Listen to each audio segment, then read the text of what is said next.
আপনার হাতে থাকা স্মার্টফোনটি আগুনের মতন গরম হয়ে যায়, আপনি অনেক বিরক্ত বোধ করছেন। আর দেরি করবেন না, এখন 5টি সমাধান নিয়ে এসেছি। হয়তোবা এই 5টি ভুল আপনারা করছেন।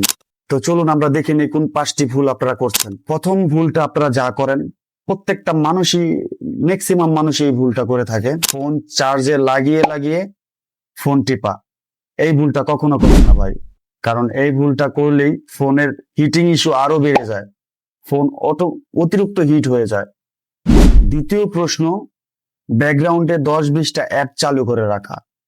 কেন ভাই? অনেকে আছে যে আমার এই অ্যাপটা ক্যাপকাটে কাজ করছি বা প্লে স্টোরে কাজ করছি, কিন্তু যখন কাজ শেষ আমরা ওটাকে রিমুভ করে দেই। কিন্তু না, আমরা সব কি করি, একসাথে চালু করে রেখে আমরা হয়তো বা ফোন কোথাও রেখে দেই, আবার দেখা গেছে চার্জে বসিয়ে দিলাম। এই কারণে কিন্তু হিটিং ইস্যু আরো বেড়ে যায়। আপনার যে 10-20টা অ্যাপ আপনি ব্যাকগ্রাউন্ডে চালু করে রাখছেন, এটা আপনার চার্জেরও ক্ষতি হচ্ছে, কারণ চার্জ টানছে। ওই অ্যাপটা কিন্তু বন্ধ হয় নাই, ওই অ্যাপগুলি কিন্তু একটাও বন্ধ হয় নাই। আপনি অ্যাপগুলিতে যদি নাও কাজ করেন, তাও আপনার চার্জ যাবে, ডাটা যাবে, কারণ আপনি ব্যাকগ্রাউন্ডে চালু করে রেখেছেন। স্মার্টফোনটি অতিরিক্ত হিট হয়, তাহলে আপনি স্মার্টফোনের কোনো কভার ব্যবহার করবেন না, কারণ হতে পারে কভারের কারণে আরো হিটটা আটকে থাকে ভিতরে, ফোনের কভারের ভিতরে হিটটা আটকে থাকে, যার কারণে আপনার ফোনটা আরো বেশি হিট হয়ে যায়। 5 নাম্বার যে সমাধানটা, অটো ব্রাইটনেস সেট করুন।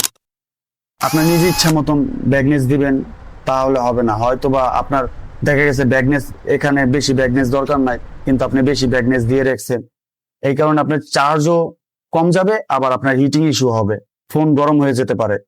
আপনি অটো ব্রাইটনেস সেট করুন এবং লোকেশন সার্ভিস চালু করে রাখুন। ফোন গরম হওয়া মানে শুধু অসুবিধা না, এটা ধীরে ধীরে আপনার ব্যাটারি নষ্ট করে দেয় আর প্রসেসর স্লো করে দেয়।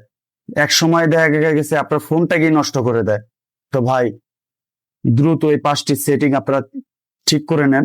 আমি যে 5টি সাজেস্ট করছি আপনাদেরকে, এই 5টি সাজেস্ট আপনি অনুযায়ী কাজ ঠিক করে নেন, কখনোই এই ভুল করেন না। যদি আমাদের ভিডিওটা ভালো লাগে থাকে, তাহলে আমার ইউটিউব চ্যানেলটা সাবস্ক্রাইব করে দিয়ে পাশে থাকা বেল আইকনটি বাজিয়ে দিবেন, যাতে পরবর্তী ভিডিওটা আপনাদের কাছে সহজে পৌঁছে যায়। আর যদি ফেসবুক পেজে হয়ে থাকেন, তাহলে অবশ্যই ফলো বাটনে ক্লিক করবেন। তা যাই হোক, দেখা হবে নেক্সট কোনো ভিডিওতে, নেক্সট কোনো আইডিয়া জেনারেট নিয়ে। ধন্যবাদ, আসসালামু আলাইকুম।